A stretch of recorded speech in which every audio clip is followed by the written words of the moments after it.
Okay, so in this episode, we're going to talk about those individuals that their credit score may not be in the ideal score range in order to be able to qualify. So, the first thing you'll want to do is you want to try to see if you can get an idea of why is it that that person thinks their credit score is low, and ask him, questions like, do you have any items in collections that you're aware of? Do you have credit cards that, ask them about the credit cards. Ask them, if they know what their credit card balance is and how much is their limit.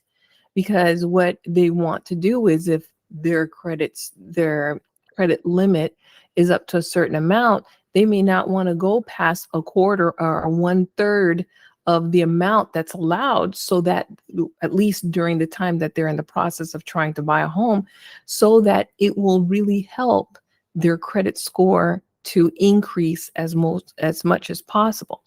So that's one of the things that you might be able to mention. Of course, you always want to ask a question like, are you always making sure that your bills are paid on time? You know, and people will be honest with you. If you're direct with them, they typically are being honest with you whenever you're asking these questions. And make note of these things and always make sure that you're using your CRM to document these things so that whenever you are talking to the loan officer, you can kind of give them a heads up, let them know, hey, this person thinks that their credit is not great because of this reason or that reason. Okay. So it's a good thing to ask these types of questions so that the loan officer has an idea what they'll be working with. Okay.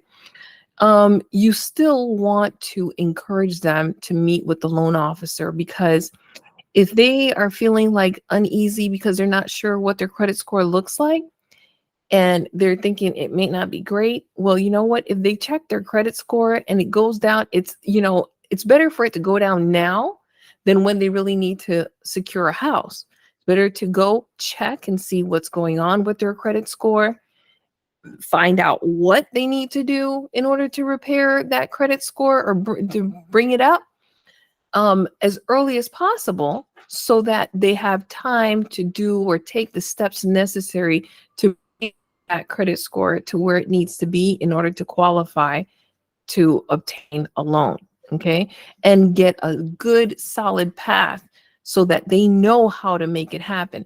And a loan officer typically has that ability to help them understand that process. And everybody's credit situation is completely different. So, you'll, at least in my experience, there have been situations where clients have said, well, my sister got a credit score. I'm sorry, I got an interest rate of X amount. And this other loan officer is saying that he's going to give me an interest rate of this other amount. It all depends on how good that person's credit score is. So that's another reason to really work on this person, to work on their credit score, because the higher the credit score, the better interest rate they'll be able to get. So again, like I said, I would advise you to advise them to make sure that they try to talk to a loan officer as soon as possible, because the sooner they get in to talk to the loan officer, the sooner they can get started. A lot of times people prefer to be in denial. You know, they don't know for sure what their credit score is like, but they don't want to look either, you know. But in my experience, the moment that they become aware of what their credit score looks like, people tend to feel like, you know what? Okay, based on what the loan officer has told me, it seems like it's possible. I just need to do some things on my end to make sure that I can qualify. So then they start making moves. Okay. And with that said, you can also, if the loan officer indicates they're not in position to buy right now and gives you somewhat of an idea, you can talk to your potential buyer and ask the buyer to explain to you how that meeting went with the loan officer. What action items did the loan officer indicate that they needed to complete in order to boost their credit up. You write those things down and you let that buyer know, I'm here really to help you to reach your goal. Okay.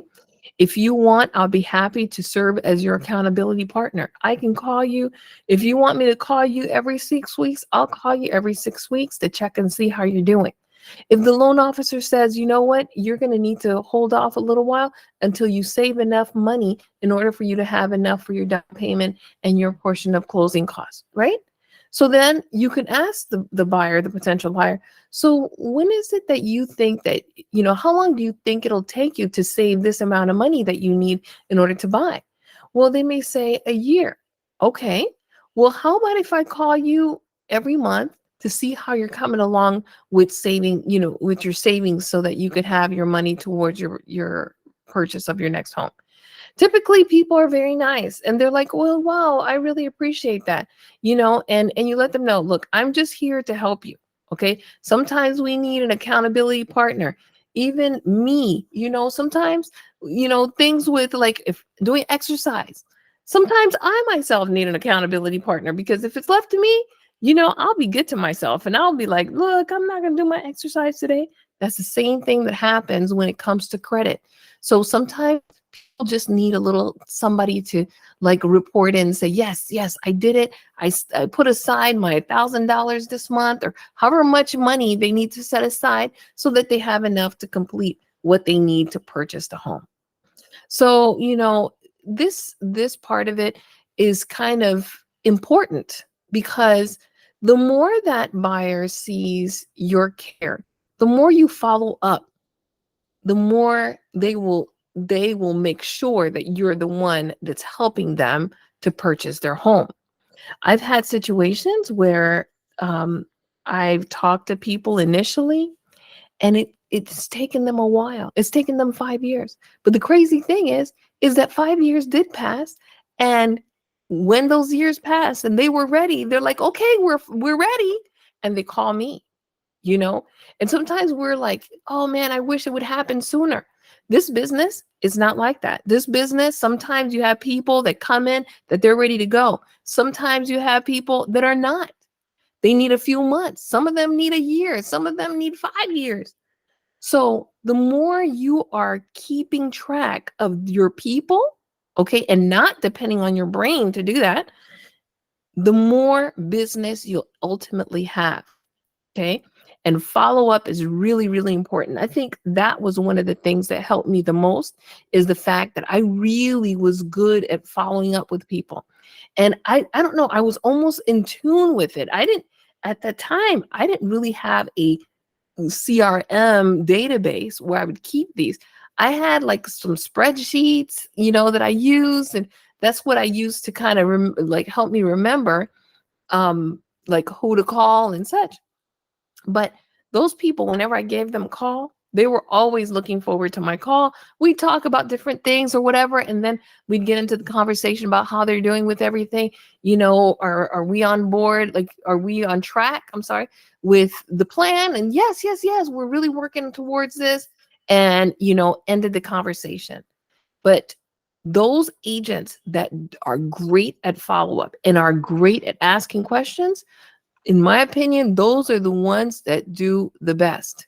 So, this is something that I strongly encourage you to do so that you can be successful in this business. And, just always remember that our main objective here is to help our clients with the sale of their house and the purchase of their next home.